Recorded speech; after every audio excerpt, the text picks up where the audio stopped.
ہمارے اسلاف رمضان کی آمد سے 6 مہینے پہلے اللہ سے اخلاص کے ساتھ دعائیں مانگنا شروع کر دیتے تھے کہ یا اللہ ہمیں رمضان کے مہینے تک پہنچا دے. 6 مہینے تک یہ دعائیں کرتے رہتے کہ یا اللہ اتنی زندگی دے کہ ہم رمضان کو پالیں. اور جب رمضان گزر جاتا، عبادات کرنے کے بعد، رمضان کے گزر جانے کے بعد پھر اللہ سے دعائیں کرتے کہ یا اللہ رمضان میں جو ہم نے ٹوٹی پھوٹی عبادتیں کی ہیں یا اللہ تو ان کو قبول فرما.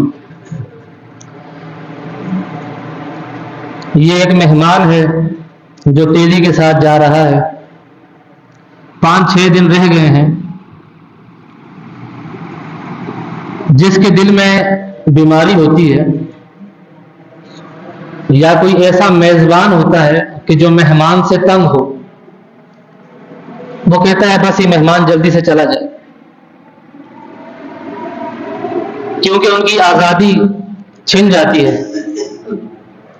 ان کا کھانا پینا، سیر سپاٹے، گانے بجانے، یہ تمام چیزیں بند ہو جاتی ہیں. تو وہ کہتے ہیں کہ بس جلدی سے یہ رمضان گزر جائے تاکہ ہم آزاد ہو جائیں. اور جو ایمان والے ہوتے ہیں ان کی آنکھوں میں آنسو آ جاتے ہیں جب انہیں یہ احساس ہوتا ہے کہ رمضان ہم سے جدا ہونے لگا. جو ایمان والا ہوتا ہے وہ تو کہتا ہے کہ پورا سال ہی اسی طریقے سے اللہ کی رحمتیں، اللہ کی برکتیں اور اللہ کی مغفرتیں یہ میں حاصل کر سکوں. تو آپ اپنے دل کو دیکھیں کہ اس دل کی کیا کیفیت ہے. خوشی منا رہا ہے کہ رمضان جا رہا ہے، یا دل اداس ہے، رو رہا ہے. اگر آپ کا دل اداس ہے تو سمجھ لیں کہ آپ کے اندر ایمان باقی ہے، اور اگر آپ کا دل کہتا ہے کہ اچھا ہے جان چھوٹی، تو سمجھ لیں کہ آپ کے دل کے اندر بیماری ہے. باقی جو 5-6 دن رہ گئے ہیں ان دنوں کو غنیمت جانیں. جنہوں نے اب تک رو کر سچے دل سے اللہ سے توبہ نہیں کی، ابھی بھی وقت ہے کہ وہ اللہ کے سامنے گڑ گڑائیں، آنسو بہائیں اور اللہ سے معافی مانگیں. جنہوں نے ابھی تک اپنی اصلاح نہیں کی ہے، 5-6 دن باقی ہیں، انہیں چاہیے کہ خوب جم کر عبادت کریں، خوب جم کر اللہ کو منائیں، آنسو بہائیں. سابقہ جتنے گناہ ہو چکے ہیں اللہ سے ان گناہوں کی معافی مانگیں. یہ جو کہا جاتا ہے نا کہ پہلا عشرہ رحمت کا، دوسرا عشرہ بخشش کا، تیسرا عشرہ نجات کا، ایسی کوئی بھی صحیح حدیث موجود نہیں. پھر لوگوں نے الگ الگ عشروں کی الگ الگ دعائیں بھی بنا لی. رحمت حاصل کرنے کے لیے دعا الگ، بخشش کے لیے دعا الگ، نجات کے لیے دعا الگ. ایسا کچھ نہیں ہے. رمضان کا ہر لمحہ اللہ کی رحمت سے بھرا ہوا ہے. رمضان کا ہر لمحہ اللہ کی بخششیں اپنے بندوں کے لیے عام ہے. رمضان کا ہر لمحہ جہنم سے آزادی اور نجات کا لمحہ ہے. اللہ رب العالمین نے جہنم کے دروازے بند کیے ہوئے ہیں، جنت کے 8 دروازے کھول دیے ہیں. اور وہ جہنم کہ جس جہنم کو اللہ رب العالمین نے 70,000 زنجیروں سے جکڑا ہوا ہے، اور ہر زنجیر پر 70,000 فرشتے کی ڈیوٹی لگائی ہوئی ہے. وہ جہنم جو زمین کی طرف لپکتی ہے، جو انسانوں کی طرف دوڑتی ہے، کہ جس کا ایندھن اللہ نے انسانوں کو اور پتھروں کو بنایا ہے، وہ انہی انسانوں کی طرف بھاگتی اور دوڑتی ہے. اللہ تعالیٰ نے 70,000 زنجیروں سے اس جہنم کو جکڑا ہوا ہے، اور اب تو اس کے سارے دروازے بھی بند کیے ہوئے ہیں. اللہ کی رحمت جوش میں ہے. قرآن کریم کی میں نے شروع میں آپ کے سامنے جو آیات پڑھی سورہ المائدہ کی، جس میں اللہ رب العالمین فرماتا ہے فَمَن تَابَ مِن بَعْدِ ظُلْمِهِ وَأَصْلَحَ فَإِنَّ اللَّهَ يَتُوبُ عَلَيْهِ. جو شخص اپنے گناہ کے بعد توبہ کر لے اور اپنی اصلاح کر لے تو اللہ تعالیٰ رحمت کے ساتھ اس کی طرف لوٹتا ہے. ان اللہ غفور الرحیم، بے شک اللہ تعالیٰ معاف کرنے والا بڑا مہربان ہے. آپ آئیں تو صحیح اللہ کی طرف. اللہ رحمت کے ساتھ آپ کی طرف لوٹتا ہے۔ دوسرے مقام پر فرمایا اعلموا ان اللہ شدید العقاب ان اللہ غفور رحیم۔ اللہ تعالیٰ فرماتا ہے اور تم یہ بات جان لو، اس بات پر یقین کر لو کہ اللہ تعالیٰ سخت سزا دینے والا بھی ہے اور اللہ تعالیٰ بڑی مغفرت اور بڑی رحمت والا بھی ہے۔ جہاں اللہ تعالیٰ سخت عذاب دینے والا ہے وہاں اللہ رب العالمین بہت بڑا مہربان اور رحیم بھی ہے۔ پھر اللہ تعالیٰ نے ہماری اس امت کے لیے جو انعام اور احسان نازل فرمایا، آپ دیکھیں، آپ غور کریں کہ ہم کتنا خوش نصیب ہیں۔ اللہ تعالیٰ نے اس امت کو تمام امتوں سے افضل بنایا۔ اللہ تعالیٰ نے جو ہمیں نبی دیا وہ تمام نبیوں سے افضل ہے۔ اللہ تعالیٰ نے جو ہمیں کتاب دی قرآن مجید وہ تمام کتابوں سے افضل ہے۔ اللہ تعالیٰ نے جو ہمیں مہینہ دیا رمضان کا وہ مہینہ تمام مہینوں سے افضل ہے۔ پھر اس مہینے میں ایک رات ہمیں دی لیلۃ القدر جو تمام راتوں سے بہتر اور افضل ہے۔ لیکن ہم کتنے ناقدرے ہیں، ہم کتنے ناشکرے ہیں کہ اللہ تعالیٰ نے سب سے اچھی اچھی نعمتیں اور سب سے فضیلت والی چیزیں ہمیں عطا فرمائی، لیکن ہم اللہ کی طرف رجوع ہی نہیں کرتے۔ اور پھر رسول اللہ صلی اللہ علیہ وسلم نے فرمایا کہ جو سرکش شیاطین ہیں وہ رمضان کے مہینے میں جکڑ دیے جاتے ہیں۔ چھوٹے جو شیطان ہیں جو انسان کے ساتھ ہمزاد ہوتا ہے وہ تو کھلا رہتا ہے، لیکن جو سرکش ہوتے ہیں وہ جکڑ لیے جاتے ہیں۔ لیکن آپ دیکھیں کہ رمضان کے مہینے میں آپ کو جوا کھیلتے ہوئے لوگ زیادہ نظر آئیں گے۔ رمضان میں جوا زیادہ ہو جاتا ہے، عام ہو جاتا ہے۔ رمضان کے مہینے میں آپ دیکھیں مہنگائی کر دی جاتی ہے۔ رمضان کے مہینے میں آپ کو لڑائی جھگڑے بھی روڈوں پر زیادہ نظر آئیں گے۔ یہ کیا بات ہے؟ سرکش شیاطین تو بند ہے، تو یہ انسان کا جو نفس امبارہ ہے وہ اسے ابھارتا ہے۔ شیطان کھلا ہو یا بند ہو، انسان جب تک اپنے نفس پر کنٹرول نہ کرے، قابو نہ کرے، وہ اللہ کی طرف آ ہی نہیں سکتا۔ حضرت ابو ہریرہ رضی اللہ تعالیٰ عنہ فرماتے ہیں وَيُنَادِي مُنَادٍ كُلَّ لَيْلَةٍ يَا طَالِبَ الْخَيْرِ حَلُمَّ وَيَا طَالِبَ الشَّرِّ أَمْسِكْ۔ رسول اللہ صلی اللہ علیہ وسلم نے فرمایا کہ روزانہ ایک منادی کرنے والا، ندا لگانے والا فرشتہ آواز لگاتا ہے کہ اے خیر کے متلاشی آگے بڑھ اور نیکی کر، اور اے برائی کرنے والے اب تو رک جا۔ اس رمضان کے مہینے میں فرشتہ روزانہ یہ آواز لگاتا ہے کہ نیکی کرنے والے بڑھ جا نیکی کی طرف، اور برائی کرنے والے اب تو رک جا، اب تو اللہ کی رحمت کو اپنے دامن میں بھر لے۔ پھر رسول اللہ صلی اللہ علیہ وسلم نے فرمایا کہ تباہ و برباد ہو گیا وہ شخص جس کی زندگی میں رمضان کا مہینہ آ جائے اور وہ اللہ کو راضی کر کے جنت نہ کما لے۔ برباد ہو گیا وہ شخص۔ اور ہرگز یہ نہ سوچے کہ میں تو بڑا گناہگار ہوں، میرے تو بہت بڑے بڑے گناہ ہیں، میں کس منہ سے اللہ سے معافی مانگوں، ایسے کبھی نہ سوچیں۔ اللہ تعالیٰ فرماتا ہے لا تقنطوا من رحمت اللہ، اللہ کی رحمت سے کبھی نا امید نہ ہو، مایوس نہ ہو۔ اور لوگ جو کہتے ہیں نا کہ اللہ رب العالمین 70 ماؤں سے زیادہ پیار کرتا ہے، یہ بات بھی جھوٹی ہے۔ ایسی کوئی حدیث نہیں ہے کہ 70 ماؤں سے زیادہ اللہ پیار کرتا ہے۔ کیوں اللہ کی محبت کو اور اللہ کی رحمت کو 70 ماؤں میں قید کرتے ہیں آپ؟ محدود کیوں کر دی اللہ کی محبت اور رحمت کو؟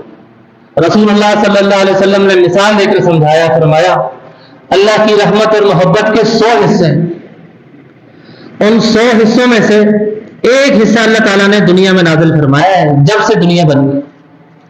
آدم علیہ السلام سے لے کر قیامت تک آنے والے شخص میں جو محبت اور نرمی آپ کو نظر آئے گی وہ اس ایک حصے کی وجہ سے ہے جو اللہ نے دنیا میں نازل فرمایا۔ 99 حصے رحمت اور محبت کو اللہ نے اپنے پاس رکھے ہیں، اور کسی 99 حصوں سے اللہ تعالیٰ قیامت کے دن اپنے بندوں کو جہنم سے آزادی دے گا۔ تو جس اللہ کے پاس اتنی محبت موجود ہے، ہم کیوں کہیں کہ 70 ماؤں سے زیادہ پیار کرتے ہیں؟ کیا پوری دنیا میں صرف 70 مائیں ہیں؟ اور جب سے آدم علیہ السلام پیدا ہوئے ہیں قیامت تک جتنی بھی آپ کو محبت ملتی ہے انسانوں میں، جانوروں میں، جانور بھی اپنے بچے سے محبت کرتا ہے۔ تو یہ وہ ایک حصہ جو دنیا میں اللہ نے نازل فرمایا ہے، یہ اس حصے کی وجہ سے ہم سب کے دلوں میں یہ جو محبت آپ کو نظر آتی ہے۔ تو 99 حصے اللہ کے بعد ہے، تو آپ سوچیں کہ اللہ پھر اپنے بندے سے کتنی محبت کرتا ہو۔ رسول اللہ صلی اللہ علیہ وسلم نے فرمایا،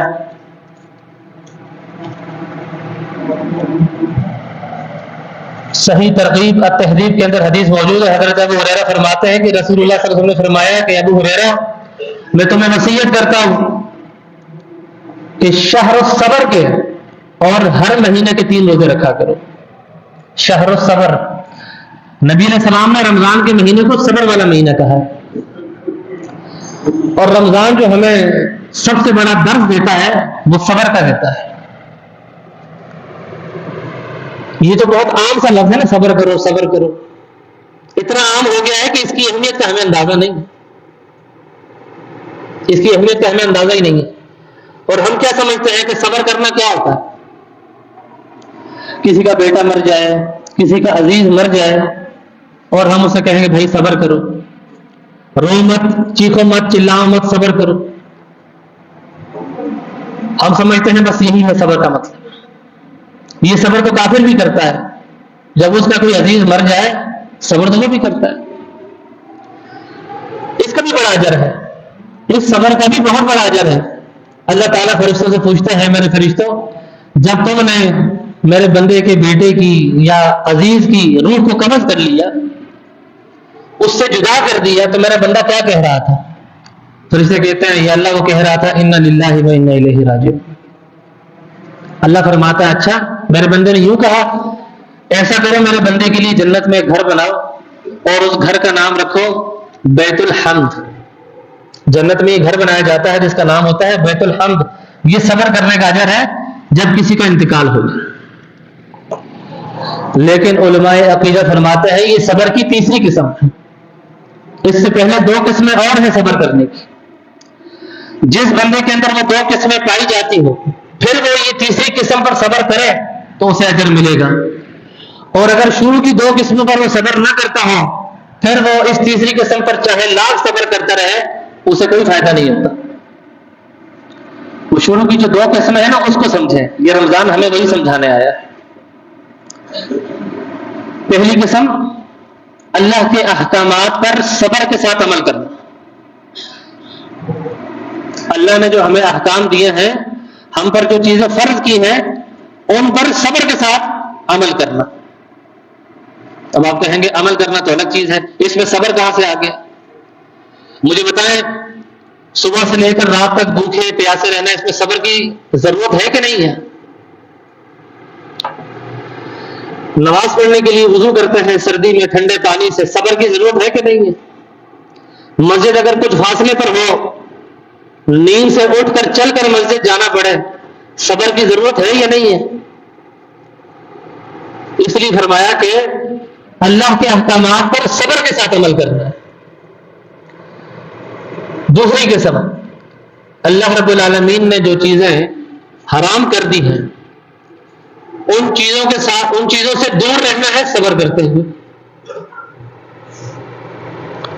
اب آپ کے سامنے کوئی گناہ کا کام ہو رہا ہو، مثال کے طور پہ آپ ایک کمرے میں تلاوت کر رہے ہیں، دوسرے کمرے میں فلم چل رہی ہے، دل تو کرتا ہے نا کہ میں بھی جا کر دیکھ لوں، لیکن آپ صبر کرتے ہیں، آپ تلاوت کو نہیں چھوڑتے، اس حرام کام سے دور رہتے ہیں۔ دوست احباب بیٹھ کر شراب پی رہے ہیں، آپ کو بھی کہتے ہیں تو بھی پی لے، آپ صبر کرتے ہیں، نہیں پیتے کہ یہ حرام ہے۔ تو یہ دوسری قسم ہے کہ اللہ نے جو چیزیں حرام قرار دی ہیں ان سے دور رہنا صبر کے ساتھ۔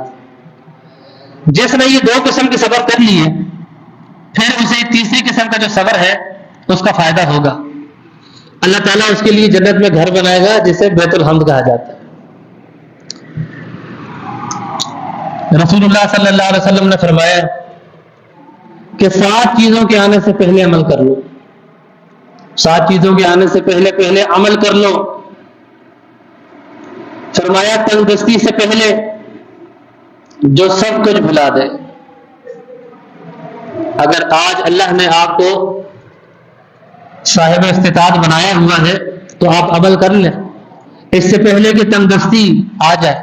تلک الایام نداولها بین الناس، اللہ فرماتا ہے کہ ہم دنوں کو اپنے بندوں پر پھیر پھیر کر لاتے ہیں۔ ہمیشہ خوشی نہیں رہتی، ہمیشہ تندرستی نہیں رہتی، اور نہ ہی ہمیشہ بیماری رہتی ہے۔ دنوں کو رب اللہ تعالیٰ پھیر دیتا ہے۔ تو نبی علیہ السلام نے فرمایا تندرستی آنے سے پہلے نیک اعمال کر لو۔ نمبر 2، رسول اللہ صلی اللہ علیہ وسلم نے فرمایا مالداری آنے سے پہلے نیک اعمال کر لو، وہ مال جو تمہیں سرکش بنا دے۔ ایسا نہ ہو کہ مال آ جائے، آپ مصروف ہو جائیں کاروبار میں، پریشانیوں میں، لین دین میں، اور پھر آپ کو عبادت کرنے کا وقت ہی نہ ملے۔ تو نبی صاحب نے فرمایا کہ مالداری سے پہلے اعمال کر لو۔ تیسرے نمبر پہ نبی علیہ السلام نے فرمایا بیماری سے پہلے نیک اعمال کر لو۔ اگر بیماری آ گئی اور صحت ختم ہو گئی، پھر انسان چاہ کر بھی عبادت کرنا چاہے تو وہ نہیں کر پاتا۔ پوچھیں ان سے جو بستروں پر پڑے ہوئے ہیں، وہ مسئلے پوچھتے رہتے ہیں، سوالات پوچھتے رہتے ہیں، ہم نماز کیسے پڑھیں؟ جب صحیح سلامت تھا، چلتا پھرتا تھا، تب نماز کی فکر نہیں ہوتی۔ اب جب بستر پر لیٹ گیا ہے، اٹھ کر وضو بھی نہیں کر پا رہا، اور سوالات پوچھتا ہے کہ میں تیمم کر کے نماز پڑھ لوں، میں جھک نہیں سکتا، میں اشارے سے نماز پڑھ لوں۔ تو نبی علیہ السلام نے اس لیے فرمایا کہ بیماری سے پہلے نیک اعمال کر لو۔ جو صحت اللہ نے دی ہوئی ہے اسے نعمت جانتے ہوئے اس میں اللہ کی عبادت کرو، اور اللہ رب العالمین کو صحت والی، جوانی والی عبادت زیادہ پسند ہے۔ چوتھے نمبر پر فرمایا بڑھاپے سے پہلے نیک اعمال کر لو، کہ وہ بڑھاپا جو تمہاری عقل کو کھا جائے، وہ بڑھاپا جو انسان کو باتیں بھی بھلا دیتا ہے، پھر پتہ ہی نہیں کہ 4 رکعتیں پڑھی کہ 2 پڑھی۔ نمبر 5 فرمایا اچانک موت سے پہلے نیک اعمال کر لو۔ راہ چلتے ہوئے ایکسیڈنٹ ہو گیا، اچانک موت آ گئی، توبہ کرنے کا موقع ہی نہیں ملا، کلمہ پڑھنے کا موقع ہی نہیں ملا، تو نبی صاحب نے فرمایا کہ اچانک موت سے پہلے نیک اعمال کر لو۔ نمبر 6 فرمایا دجال کے آنے سے پہلے نیک اعمال کر لو، کہ جو بہت بڑا فتنہ ہے، بڑی سخت برائی ہے اس دنیا پر، اس کے آنے سے پہلے نیک اعمال کر لو۔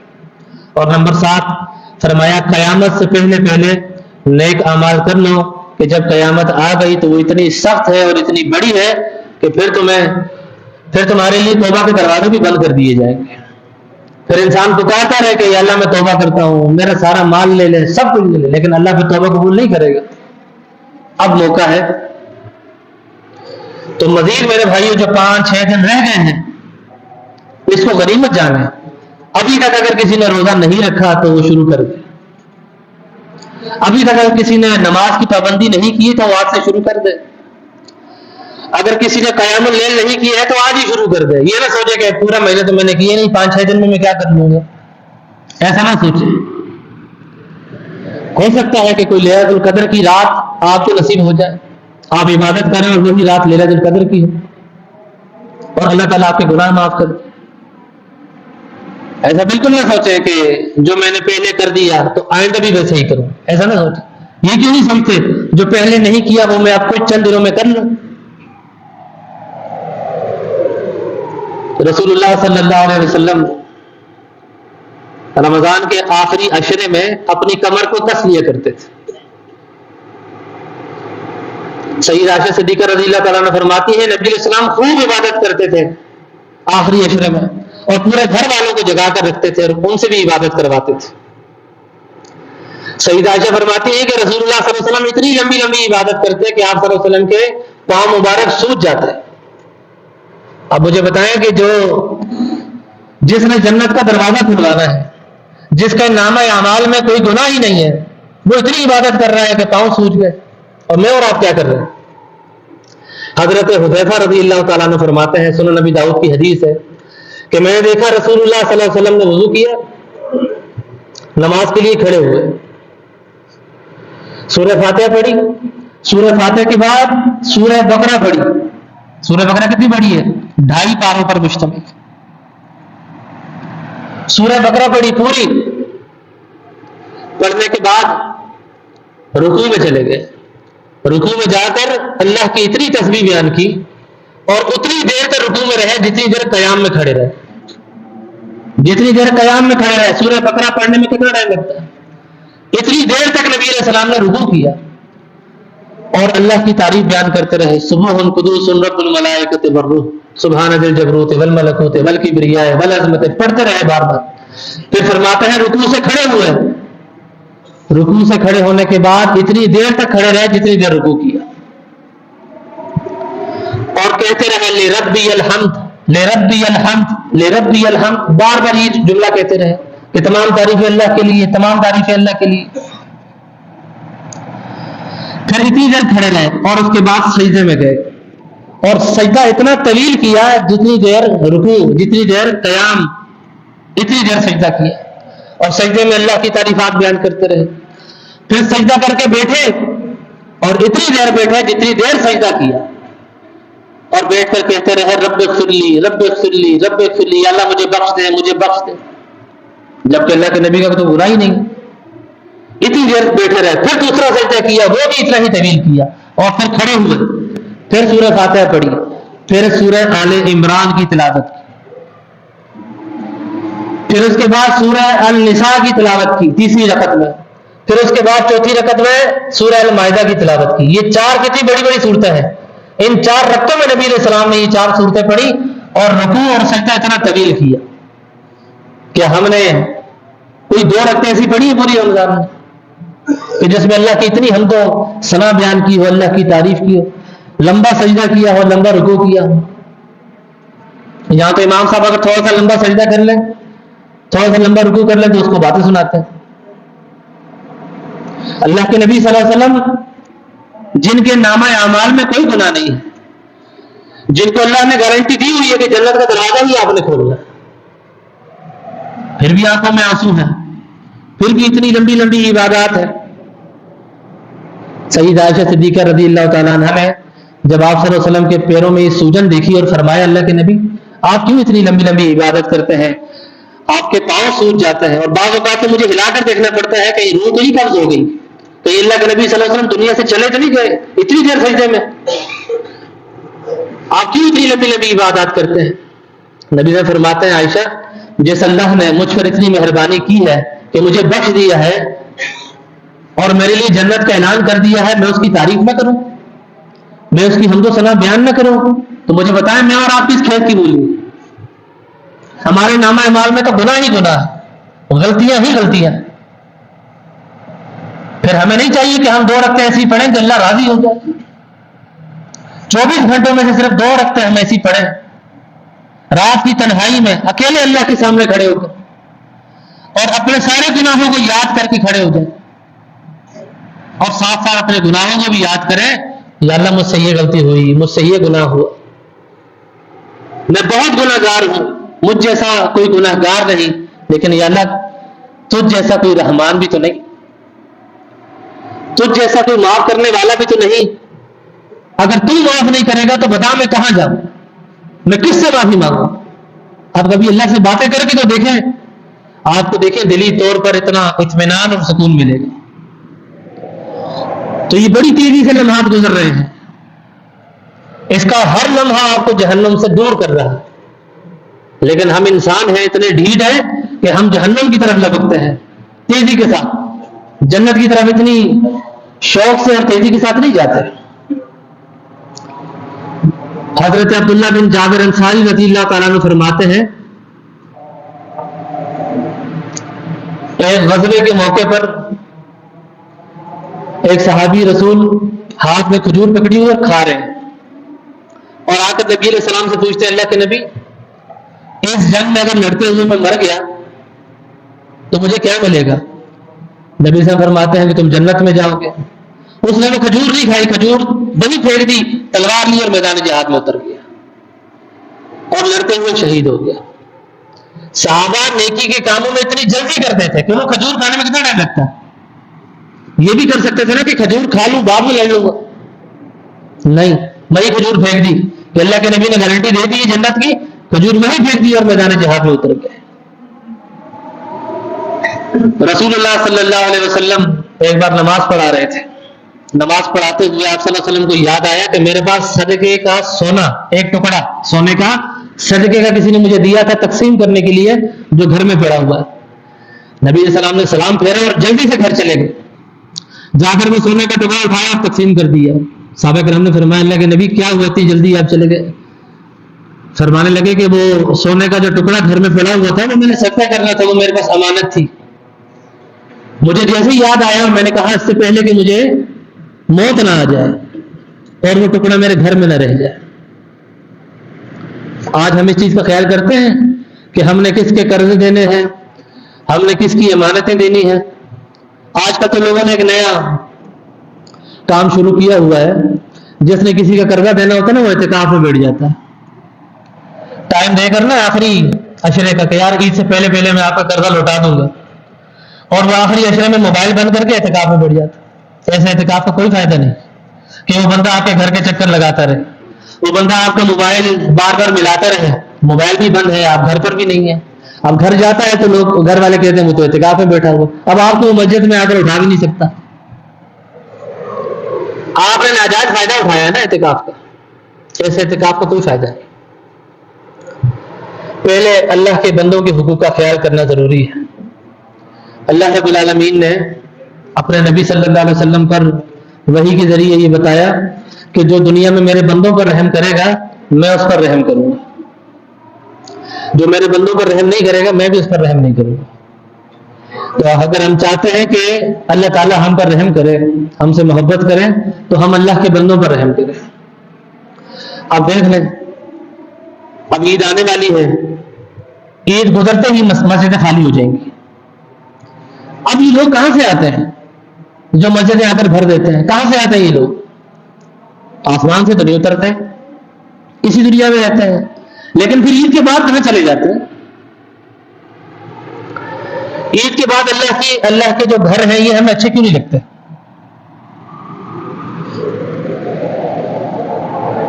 عید کے بعد ہم کسی کو کچھ دینے کے بھی قائل نہیں ہوتے، جیب میں تو ہاتھ ہی نہیں مارتے نا کسی کو دینے کے لیے۔ چلو رمضان میں پھر بھی دے دیتے ہیں صدقے کے طور پہ، زکوٰۃ کے طور پہ، فطرانے کے طور پہ، باقی پورا سال ہم اپنا ہاتھ روک کر رکھتے ہیں۔ رمضان میں افطاریاں بھی ہو رہی ہیں، سحریاں بھی ہو رہی ہیں، لوگوں پر خرچ بھی کیا جا رہا ہے، اللہ تعالیٰ آپ کے رزق میں اضافہ بھی فرما دیتا ہے۔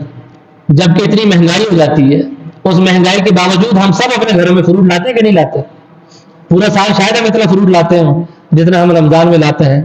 تو یہ اللہ کی رحمتیں ہیں اس مہینے کے لیے کہ ہم سب کے گھر رزق سے اللہ تعالیٰ بھر دیتا ہے۔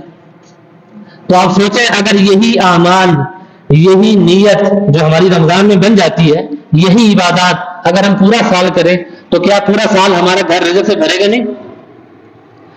کیا پورا سال اللہ کی رحمتوں کا نزول نہیں ہوگا؟ ہم کیوں برساتی مینڈل بنتے ہیں؟ صرف برسات آئی، رمضان آیا تو مسجد میں آ گئے، رمضان ختم مسجد ویران۔ تو یہ رمضان اللہ تعالیٰ نے پریکٹس کے لیے ہمارے لیے رکھا ہے کہ اس میں آپ پریکٹس کریں، نماز 5 وقت پر ادا کرنے کی عادت بنائیں، قیام اللیل کرنے کی، تہجد پڑھنے کی عادت بنائیں، لوگوں کو دینے کی عادت بنائیں، لوگوں سے محبت سے بات کرنے کی عادت بنائیں۔ یہ رمضان ہمیں یہ تمام چیزیں آ کر سکھاتا ہے۔ سب سے زیادہ ہمیں صبر سکھاتا ہے، صبر، اور جس میں صبر نہ ہو،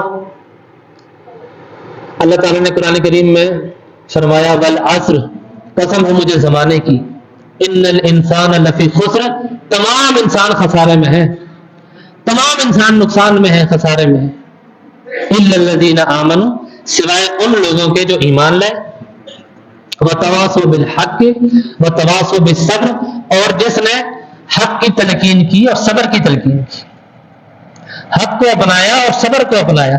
دیکھیں دو بندوں کا اللہ تعالیٰ نے کہا ہے، حق کو اپنا کر پھر اس پر صبر بھی کیا۔ جب آپ حق کو اپنائیں گے تو آپ پر پریشانیاں، تکلیفیں بھی آئیں گی، تبھی اللہ نے ساتھ ہی فرما دیا کہ حق کو اپنائیں اور ساتھ میں صبر بھی کریں۔ یہ وہ لوگ ہیں جو خسارے میں نہیں ہے. باقی اس کے علاوہ اللہ نے زمانے کی قسم اٹھا کر فرمایا کہ تمام انسان خسارے میں. تو خسارے سے بچنا ہے. میں نے بھی اور آپ نے بھی خسارے سے بچنے کے لیے حق کو اپنانا ہے اور پھر صبر کرنا ہے. اور پھر اللہ تعالیٰ نے قرآن میں کیا فرمایا؟ ان اللہ مع الصابرین، میں صبر کرنے والوں کے ساتھ ہوں. اب صبر کرنے والے تو بنے، اللہ آپ کے ساتھ ہوگا. تو جو رمضان میں ہمارا رویہ رہا ہے، جو مزاج رہا ہے، اسی مزاج کو، اسی رویے کو پورا سال ہم اپنا کر رکھیں تو انشاءاللہ ہمارے ملک کے بھی حالات بہتر ہوں گے، ہمارے گھر کے بھی حالات بہتر ہوں گے. انہی جملوں پر اکتفا کرتے ہوئے اللہ سے دعا کرتا ہوں کہ اللہ تعالیٰ جو میں نے بیان کیا مجھے اور آپ ہم سب کو اس پر عمل کرنے کی توفیق عطا فرمائے. اقول قولی ھذا استغفر اللہ لی ولسائر المسلمین.